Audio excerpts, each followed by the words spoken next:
And yes, and just to remind you, you might have to, yeah. So we welcome everybody again to the webinar on strengthening intergovernment collaboration.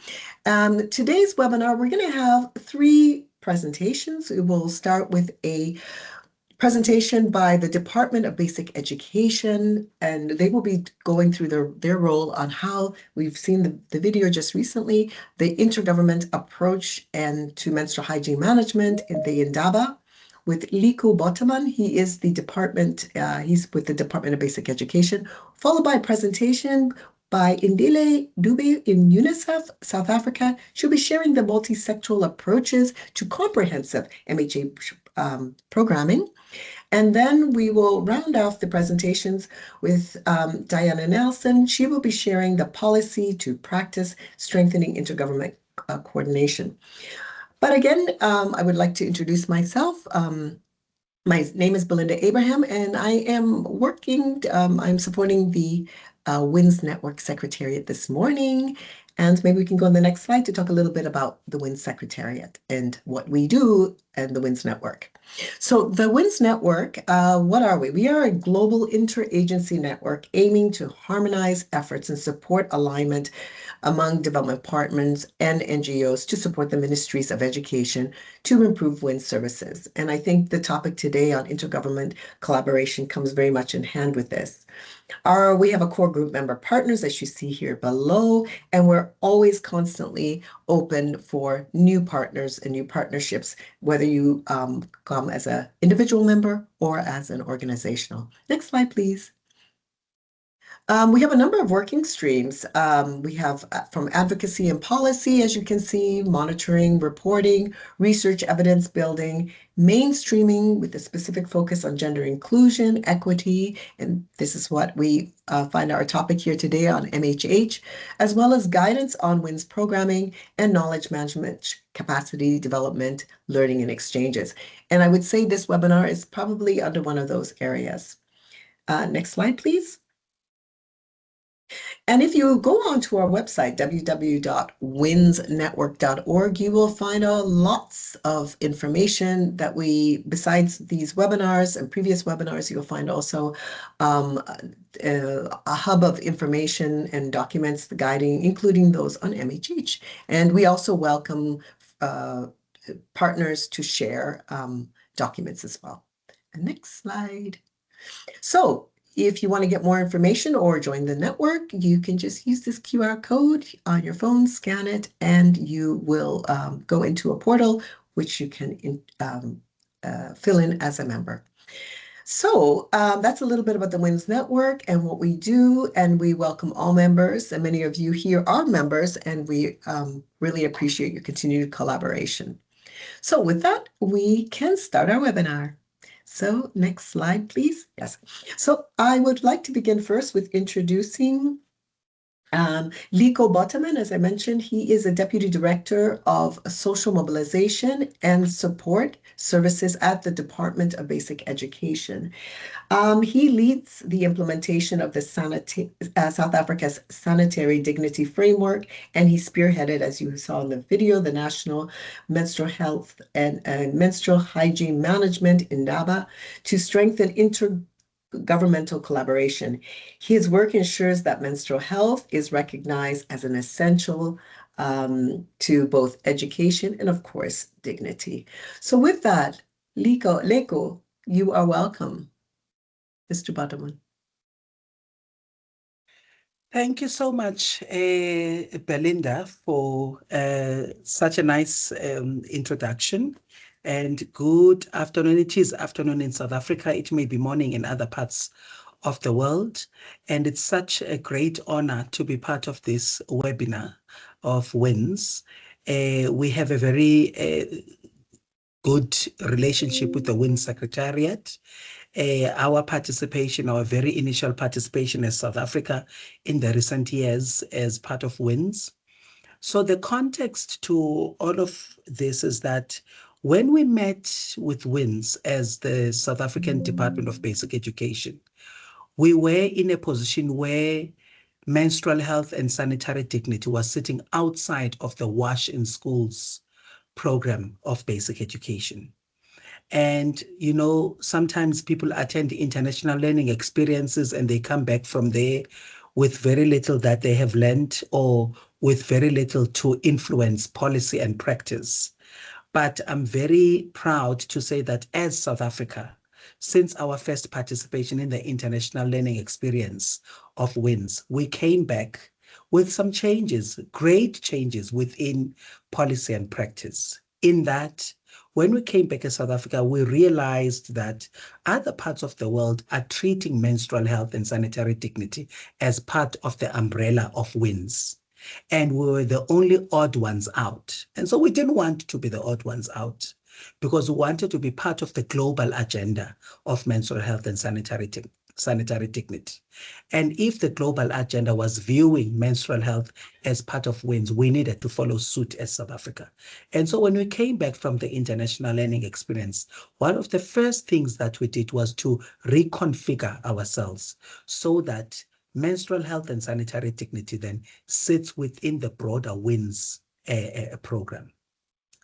We are a country that has been, for the last probably 5-6 years, been distributing sanitary towels to indigent young girls in South Africa. We're running a very big system of about 13 million children in 26,000 schools in South Africa. And these are just, when you say 26,000, these are just public ordinary schools. This excludes your independent schools and your private schools. And we've got about 600,000 educators. And that again also excludes the non-teaching staff. So it's quite a big system. And so in this big system, whatever delivery of services we provide, particularly the poverty alleviation interventions, we always start at the bottom. We start with the lower quintile schools, that is your less affluent schools. And so our sanitary dignity program is then focusing on children or girl children that go to less affluent schools in South Africa, and we provide sanitary towels to them.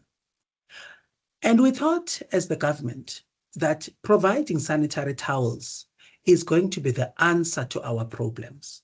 In fact, not just as government, but even civil society organizations, even the private sector started joining the campaign of ensuring that no girl is left behind. And when we did that campaign, all of us, we got into a campaign where we collect a number of sanitary towels that would be distributed to children. If I were to show my office even now, there are boxes that are lying around here of sanitary towels because we thought that's the answer. In fact, some of the research that we had done was also telling us that children are missing school as a result of menstrual health and sanitary problems. So the presumption that we had made was that that meant that they don't have access to towels. But when we dig deeper into the issues, we then realize that it's more than just sanitary towels. It is a whole lot of things, the infrastructure, the attitude change, the behavioral change, hand washing, and curricular stuff, core curricular stuff, what you put in the learning and teaching support material, and how you teach your educators and how you train your educators to teach for that matter. Because whilst we've got male and female teachers that are teaching life orientation, where this, work of sanitary dignity and menstrual health is located in our subjects or learning areas in schools.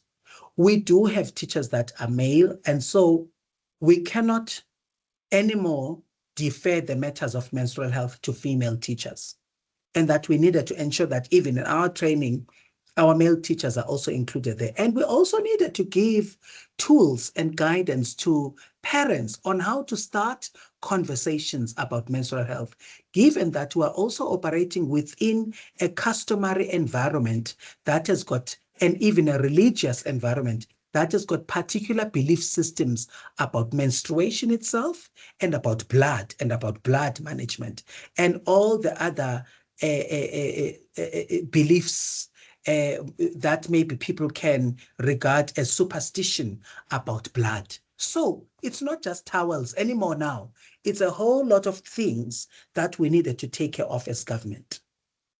The other part that was very important was that we needed to provide technical guidance to schools by developing, firstly, a wash in schools a guideline document, but also a menstrual health and sanitary dignity guideline to schools so that schools know exactly what to do to advance the principles in this program.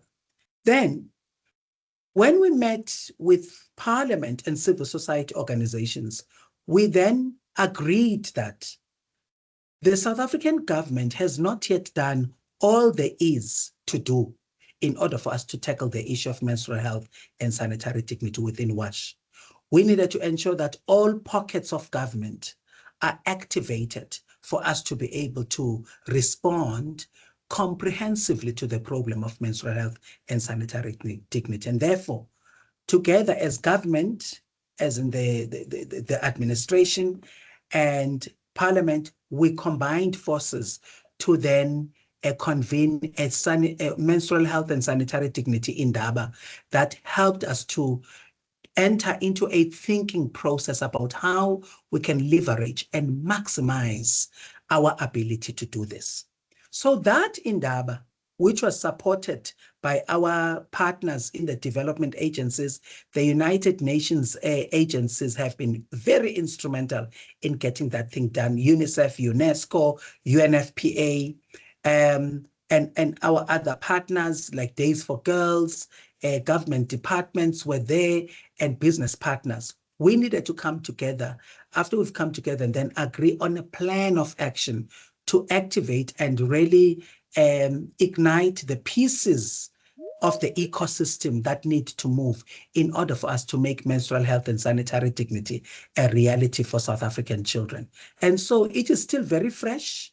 We just emerged out of that in May, and we are now on an upward slope as a country to ensure that we take into account and we take into practice all the resolutions that we reached at that Indaba. And we're hoping that we'll be able to have a mothball process of bringing on board many partners internationally and locally for us to be able to do this. And we're very proud of the step that we've taken. Now, you ask yourself as I conclude, why is it that the Department of Basic Education is leading on this and not the Department of Health and not the Department of Social Development that deals with welfare? Well, we have an interest in ensuring that quality basic education outcomes are achieved in South Africa. And so if there is an impediment of quality basic education outcomes as a result of menstrual health and sanitary dignity, then we're central to that. And also, as I said, we've got 12 million children in schools, majority of whom are girls. And so we have an interest to lead that agenda as basic education so that as a government, as a country, even if we're not able to make menstrual health and sanitary dignity a reality for all women and girls in the country, but at least if you're in school, then you must know that you are covered, that you are numbered. Thank you. Thank you very, very much, Lieko. A very, very interesting initiative. And I'm very impressed how you took the experience of the international learning exchange that took place and how you came back in South Africa and really wanted to move past it and sort of the learnings that went through to where you're at. So now first I want to welcome those who've joined us morning, evening, afternoon, wherever you are. Thank you. Welcome. If you have any questions for Leko, specifically on what he's spoken about in regards to the sanitation dignity framework, please put those questions in. Leko, I have actually one question, and I'm going to just kind of put it to you as we're moving forward. How do you see this to be sustained? Are you working on sustaining the efforts that have been done so far? I think for government, when you're talking about sustainability, you're actually talking about the fiscal mechanisms, because you can never really get anything sustained unless in the fiscal planning of government, you are including this issue on.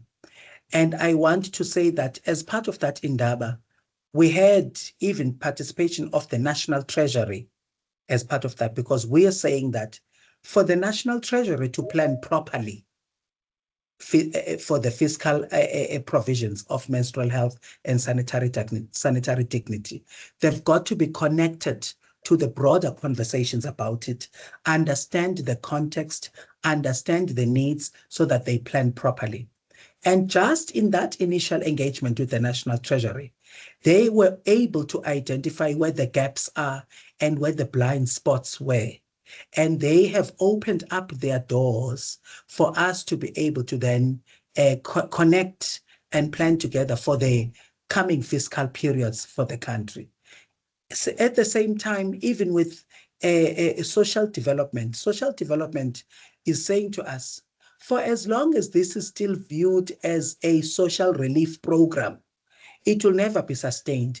It needs to move from a social relief program into a social protection program, because the social protection program is much more sustainable, but the social relief program is crisis-based and only responsive to different crises as they arise. And so there's no sustainable planning for it, but there's sustainable planning for social protection. And so that's the kind of sustainability approach and strategy that we're intending to put together as a country.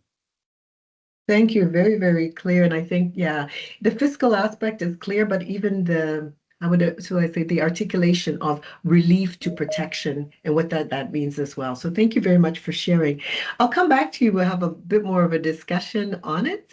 Thank you very much for an excellent presentation, excellent overview on what you've been doing, and also the need for the institutional framework around the sanitation dignity framework. So thank you so much. And then with that, we will go into the next presentation. I am very pleased to introduce Ndele Dube. Dr. Ndele Dube. She is with UNICEF as a WASH specialist. She coordinates a comprehensive MHH programming within the WASH in Schools agenda.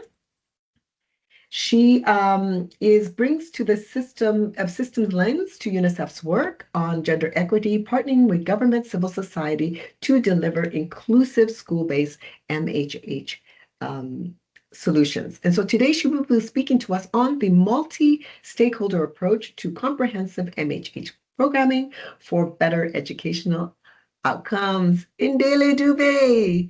Doctor, you're welcome. The floor is yours. Thank you. Thank you so much, Belinda, and thanks for everyone for this opportunity. Firstly, I think Nonhlanhla is on the call and she's the WASH specialist. She'll probably think that I'm stealing her job. I'm the education manager, and one of my responsibilities is care support. Yes, care support in education, and within that, we have framed part of the work around WASH as one of the pillars. So as UNICEF, I think Liko has alluded to this, and I think we've seen that wonderful clip that has been shared by the team. We very committed to ensuring that WASH in schools, it becomes a reality, and within that, menstrual health management and hygiene is one of the components. Please, can you move the slides, or do you want me to screen the slides, Nopolo? Thank you. So I'm just to talk a little bit about the work that we are doing as the WASH in School Technical Working Group that includes a number of partners. Partners being, of course, government, the owner of the responsibility and the policy, Department of Basic Education, Department of Women. And interestingly, when we had the Menstrual Health Management Indaba, which Liko has spoken to, we almost had all of the government departments that have a role in the ensuring that children and schooling becomes a conducive environment that will include women, social development, Department of Health. We had DTI, and it's been a very great model to show how collaboration between government and external partners, your academic institutions, your non-governmental institutions can bring about changes and impact in the work that we're doing in the schooling system. So I won't go much into the problem. Liko has covered it, and I think the people in the network have actually done a lot of work in this area. But we do know that, I mean, unless we improve the context of WASH schools, health and hygiene becomes an issue, and it has other health issues associated with that. We know that we wanted to improve WinS so that children can attend school and learn. And so this idea of improving curriculum without ensuring that teaching and learning environments are conducive for teaching and learning is not really contributing to quality learning in the schooling system. We know that unless we support girls, it means that issues around gender transformation and all the related gender issues are not going to be attained. And so all of the areas that we are dealing with within WASH, particularly when it comes to menstrual health management, is really to enable the system to provide quality education and enable quality improvement outputs in all areas of education. But we did find that there are a lot of fragmentations, which Liko again has alluded to. And this will include fragmentation between what government is doing within government departments. You will find it even within one government department, there might be fragmentation. Then you have partners, different partners doing something, and all of those pieces of work not being put together to create that impact. And so efforts really across all of the stakeholders ensure that we maximize reach and we deepen impact. And so the Washington School Technical Working Group really is founded within that area of work, and it enables a number of sustainable development goals, which have been listed in the slides. So the WinS, really, their role is to ensure that we support structures, mechanisms, structures, programming that are in the 5 action areas that has been listed, which is the policy and planning, which is the budget and expenditure, the implementation, capacity development, and also just making sure that data is at the core for decision making. And so monitoring and evaluation of what we're doing in WinS, it becomes very critical. And the management of this really has to show its face at the national level, at a provincial level, and at all levels of the system, including the schooling system.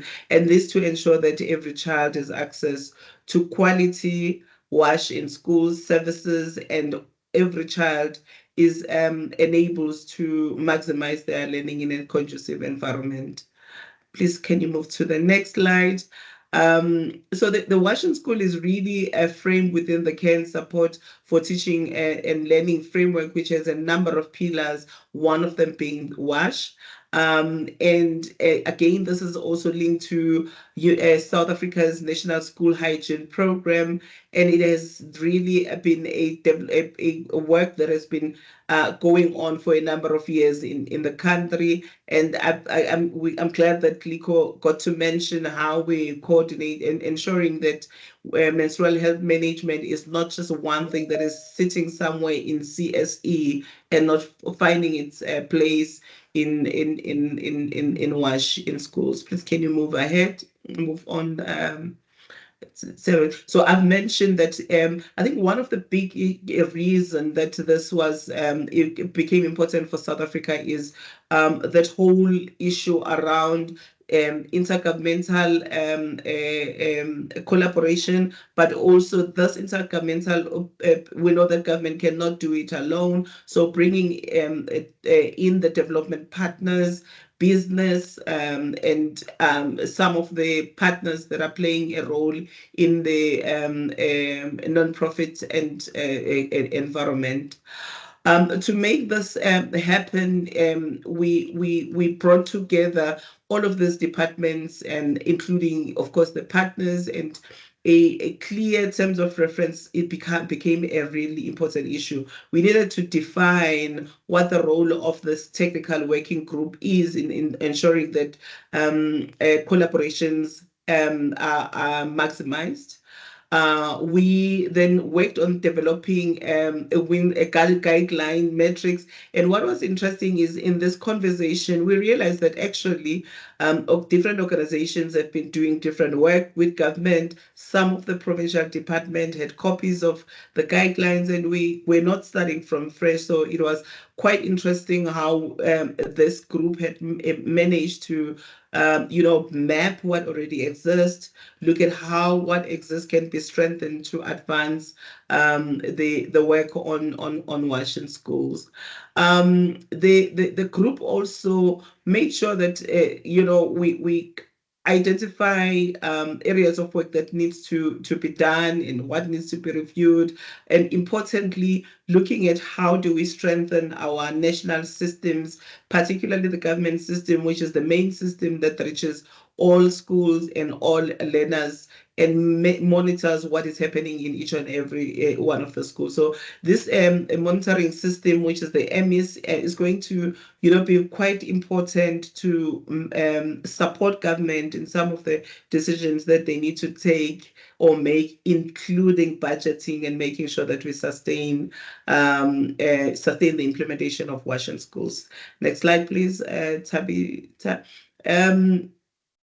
Just a little bit about the menstrual hygiene management framework. This was designed purely to ensure sanitary dignity in school, and it's a guide that coordinates work that is done by different areas of the system. It integrates some of the menstrual health management indicators to a national system called South African STEMS. And again, this is a component of the education management information system. And this ensures that we support the menstruation system, as we have mentioned. It also ensures access to information on MHM. I think the important part is you don't have to go to each of the school, each of the district to find data around what is happening in schools when it comes to menstrual health management, or even the overall WASH in schools. You can literally go to the education management information system and ensure that all the data is available there. It supports budgeting, it supports planning, it supports monitoring, and all the work that the department is responsible for. Also, the framework standardizes the all the MHM related resourcing facilities in schools. It defines what the school needs to have in place, what is required for the school, how do we ensure that as the school governing bodies, you identify what is not there and support the development, or ensure that that is budgeted and implemented in the schooling system. Next slide, please, Nopolo. We also wanted to just be wary of what some of the work that the guideline can provide for, particularly when it comes to gender responsive WASH. In the context of South Africa and many other environments, for those who have been part of the learning exchanges, we've really learned about how some of the WASH facilities are not girl friendly.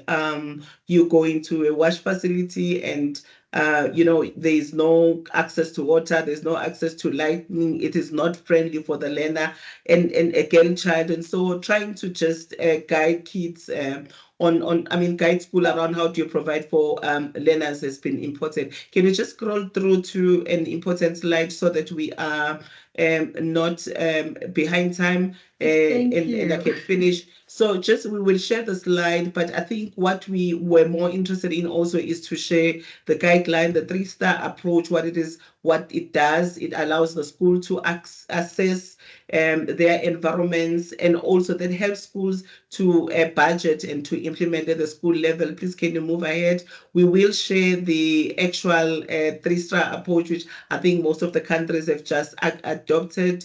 And it defines the core areas around the WASH, the sanitation, the guide, and the MHM. And it's very important for data management, as I've mentioned before. And I think I do want to stop here, and it becomes a conversation around all of this, and how do we actually, as South Africa, look at how are we looking at making sure that this is scaled in all provinces and all schools. Thank you. Thank you very much, Ndile. And I'm going to make you one day a WASH officer. It's my personal bias, although I'm glad that you're in education. And thank you very, very much for an excellent presentation. I think explaining how the network is, what the work you're doing. And I think we'll come back with some more conversation questions, particularly on how you're actually coordinating this. So we'll have a few more questions. So please stand by for that. And thank you very much for an excellent presentation. And of course, just to let everybody know, we are recording this, and these resources will be available on the WinS network. So with that, I would like to introduce the last presentation, and then we'll have a bit of a discussion. Pleased to introduce Diana Nelson. She is actually joining us from Washington, so it's morning for her, so welcome, good morning. She is the Global Advocacy Director for Days for Girls International, and she supports lots of global programs. Particularly, she's very interested and very much engaged in linking grassroots models, initiatives with national policy frameworks. She works to ensure that these commitments translate into meaningful, sustainable access for girls globally. And today she'll be speaking to us on a very befitting topic, policy to practice strengthening intergovernmental coordination for MHM. And welcome, Diana. Hi, thank you so much, Belinda, and thank you, Andile and Liko, for your excellent remarks. I'm going to go quite quickly through my slides since I have 8 minutes, so if you could go to the next one. We're really here to talk about, as we've seen, how do we unite our ministries? How do we work together to ensure the great work that Liko and Andile, her organization, and others are doing really is implemented and the policies are upheld? So we're going to look at some things. So next slide.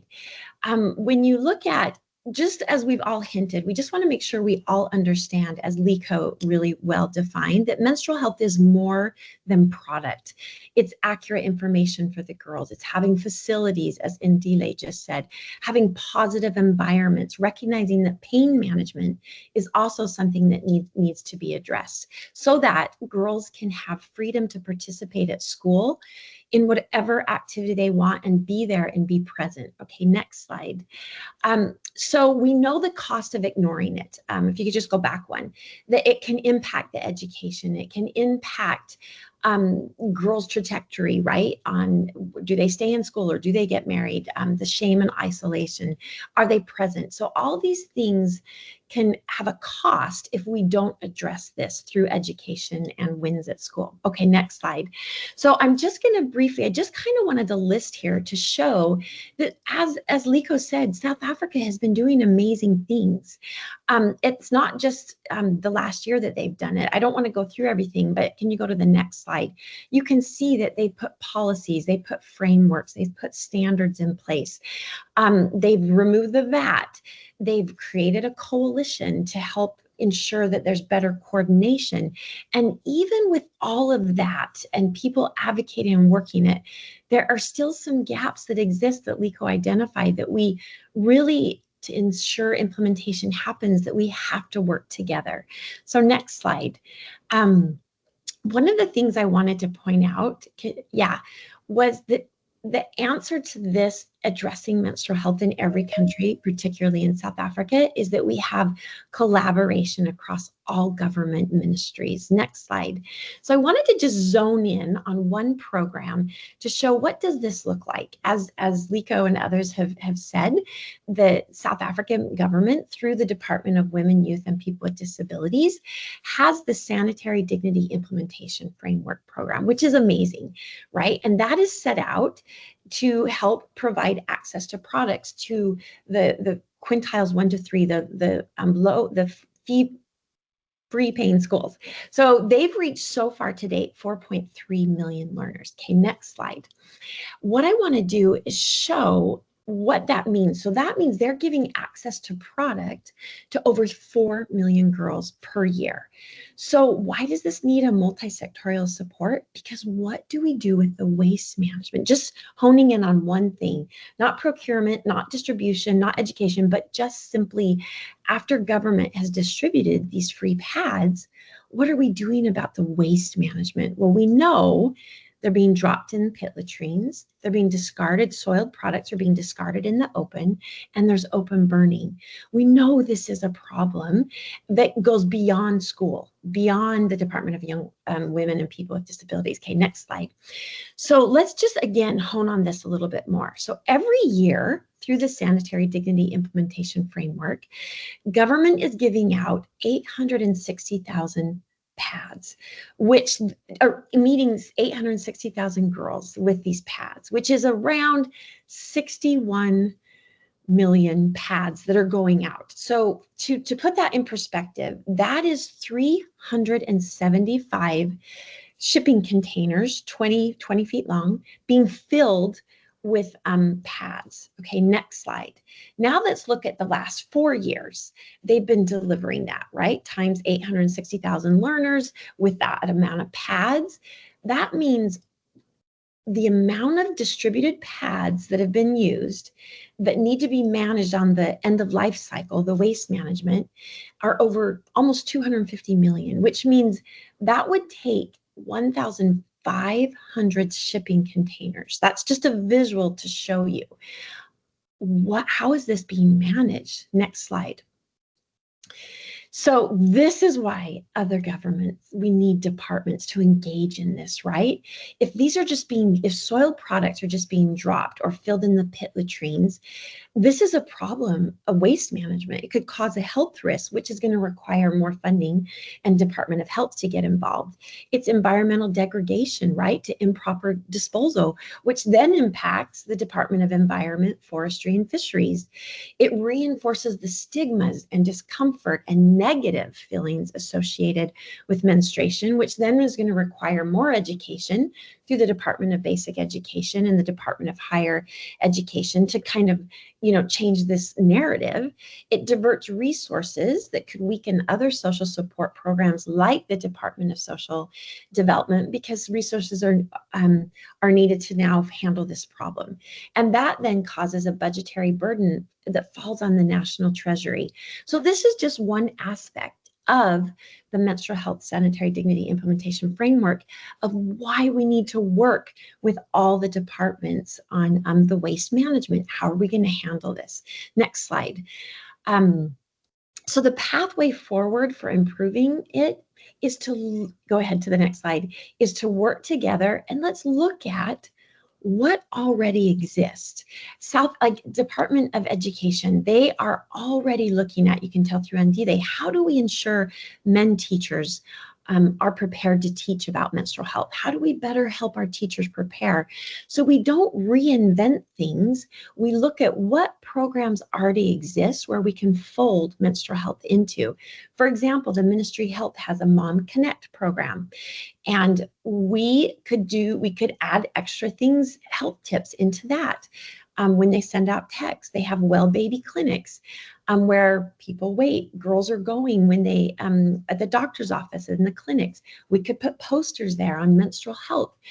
Different ways that we can look at already existing programs to fold into. Again, the Department of Water and Sanitation has this WeSet program where we could put in how do we properly dispose of menstrual products so that we are helping reinforce what's being taught at the schools and addressing the menstrual health needs through various departments. Next slide.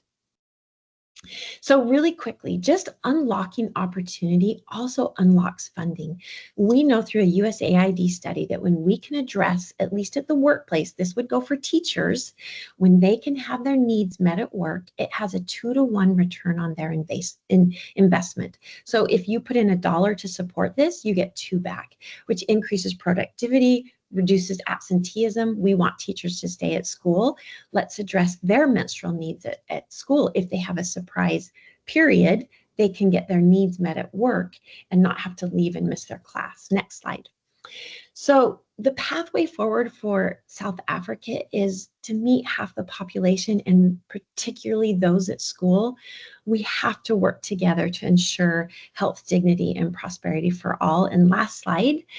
What does that mean? It means we have to integrate. We have to look at our existing ministry programs and recognize in some way menstrual health is touching that. We have to allocate our funds, and we have to have a vision that we can address the menstrual needs for the learners, workers, and future generations of South Africa. Thank you very much. Thank you so much, Diana. What a great presentation. I love the visuals, the numbers. It really puts things in context. And thank you very much. So with that, I would love to invite all the panelists back. And if there's any questions, please feel free to put them on the chat box. This is the time. I will also start some questions. So if we can put, we can have Diana, Leko, and Ndele on screen or video. Yes, welcome again. Great. Have them on Spotlight. Leko's going to join us soon. Great. Yeah, so I guess as we're waiting for others to put in questions, I've got some questions for you.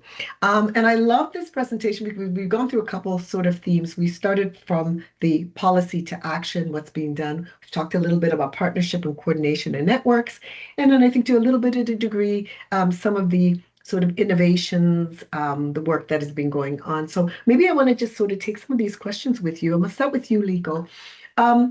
You spoke very much about the sanitary dignity framework, but I wanted to ask you, what do you think have been sort of the biggest enablers and also the barriers in really translating this framework into actually effective action in school? What do you see as the biggest kind of enablers, and also what are the sort of the barriers as it moves actually the policy into the schools? You talk about fiscal, but maybe you can elaborate a bit more. I just need you to unmute, then we can hear you perfectly. Yeah, I know you have a couple screens going. My apologies. Thank you. So incidentally, as we were also reflecting on this as a country, we identified that the same kind of enablers could be our very own limitations for us. For example, the enabler that we have identified for the sanitary dignity framework to work very well was the fact that it is anchored in an interdepartmental platform of engagement that brings together all the different kinds of departments. Because anything that is government-led, that is supposed to be system-wide, it needs to be driven by an interdepartmental or intergovernmental task team. And I think we have that platform of engagement. But, the flip side of that is that anything that is driven by government that requires all other government departments will always get stuck, particularly at points of intersection where there are differing ways of doing things, differing priorities, differing mandates, and you find that you are moving at a much, much slower pace than you would have moved if you were a single-handed department in that structure. And so it requires a lot of coordination. It's a very heavy lifting for coordination and just making sure that there is always synergy and synchrony between these many government departments that are there. But in addition to that, we've got provinces in South Africa that have got, autonomy. Even though they do report to the national departments, but they've got autonomy. They've got their own provincial administrations. And so it's almost like we're a semi-federal state as a country. And so sometimes you are running a negotiation process with the different provincial education departments that you need to, align and come together. It just becomes even more complicated when at a much more provincial, a much more local level, the program is not coordinated by the Department of Education, but it is coordinated by the Department of Social Development. Therefore, the dotted line reporting to national also then becomes quite a nightmare to get those provincial departments accountable to the National Department of Education. A very, very great answer. So your enablers can also be your barriers as well. So exactly. A very thank you for taking us through to that. To Ndile, to you, you spoke you spoke a lot about the network, and perhaps maybe before we get into, you can maybe feed this in your answer if you want to talk about the 3-star approach. But when you think about a multisectoral approach, what makes it work in practice, and how do you avoid duplications? And I know you did speak about there was mapping, there was a lot of activities, but I'm sure there was duplication. So how do you avoid duplications? Can you share some thoughts on that? So I think the mapping is the very reason that we could identify the duplication. So we do know that duplication will always be there because of different angles. But what we're trying to do is to firstly look at what already exists and what are these different organizations, government departments doing that enables Washington schools, particularly in MHM.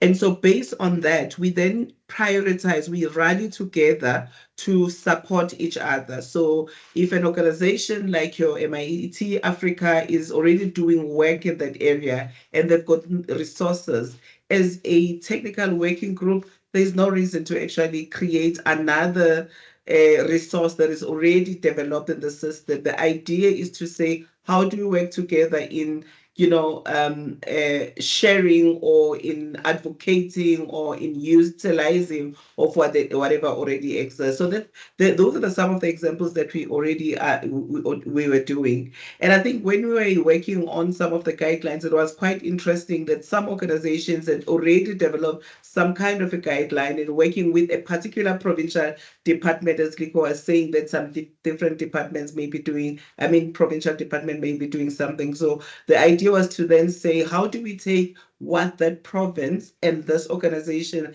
that is part of the consortium or technical working group and strengthen it and almost systematize it. And what has been also quite great is because government is actually leading this whole work on the technical working group. And so work that is happening is owned and will be advocated for and strengthened and institutionalized through the government mechanisms. So the duplications we actually identified just because we put this technical working group came together and started looking at what each of the organization is doing. What other work do you know that is happening that is outside the partners that are already here that we can always use to advance and mobilize for the work in the WinS area?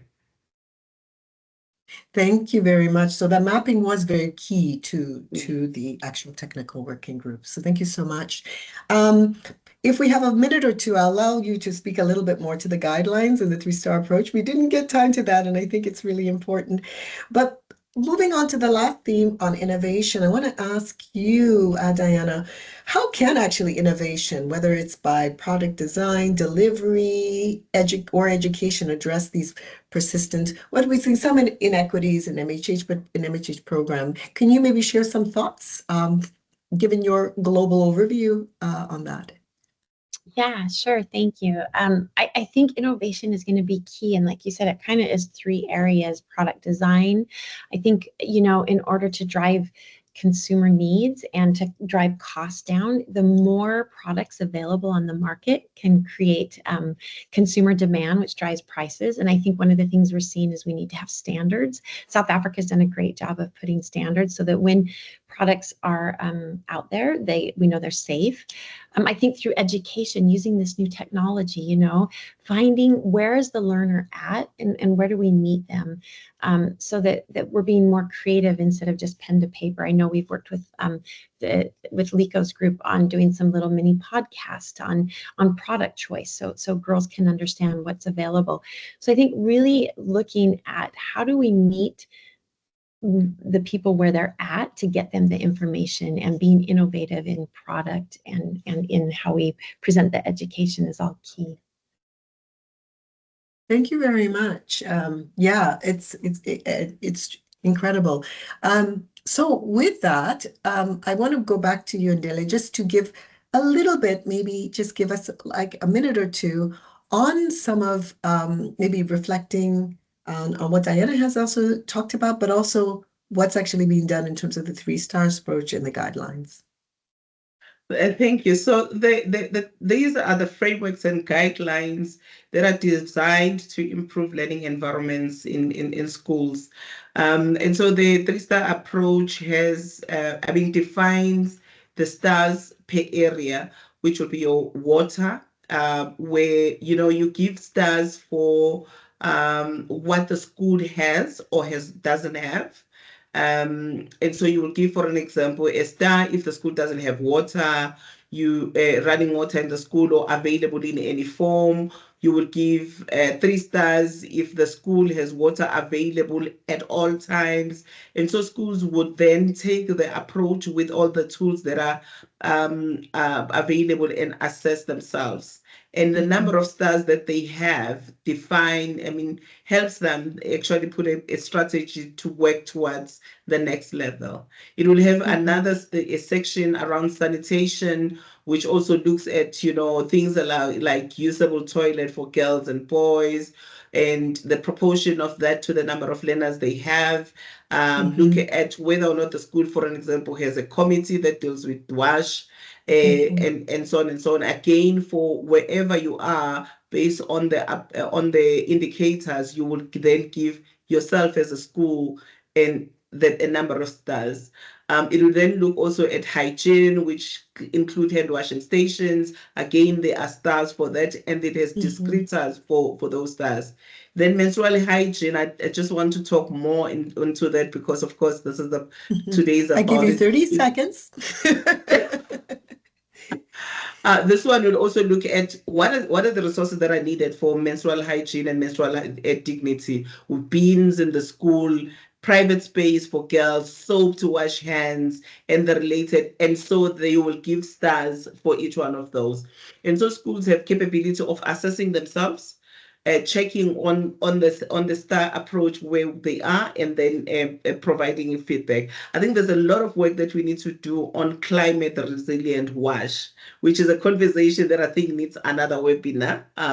It's areas that as globally that we need to discuss more. What does it look like to have climate resilient WASH in school for all children in the world? Thanks. Yeah, thank you. And I think what you just explained with the 3-star approach ties in very much with what Diana was saying. It has to be comprehensive. It's more than just the products. It has to be the sanitary environment, the whole school environment, and so forth.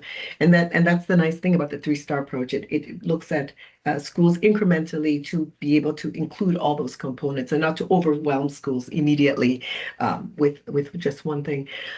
Thank you very, very much again. So I left with sort of 3 kind of main messages, and I think this is what you hoped the message would come out of this webinar. I think, Liko, when we were conceptualizing this, number 1, we always say that menstrual health management is a right. It's not a privilege. And we're showing it through how the program that each learner has a right to this dignity and safety and a full participation in school. We've seen the importance of intergovernmental collaboration as essential. We see as a scalable and sustainable impact through the technical working groups, through the mapping work that's been done.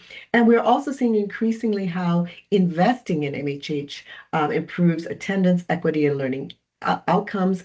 from the access to the products to the supportive environment that all supports to reduce absenteeism and the stigma. And when it's well integrated in the education system, as well as in other sectors, schools, students and learners can thrive. So thank you all. Liko Bataman from the Department of Basic Education, Dr. Ndile Dube from UNICEF Education, soon to be a WASH officer, and also to Diana Nelson, the Global Advisor for Days for Girls Education at Girls International. Thank you all for excellent inputs, presentations, and we hope we keep the conversation continued. Thank you all for your great work and for all those who joined us today. And have a great day. Thank you. Have a great day. And a great afternoon. Bye-bye. Thank you.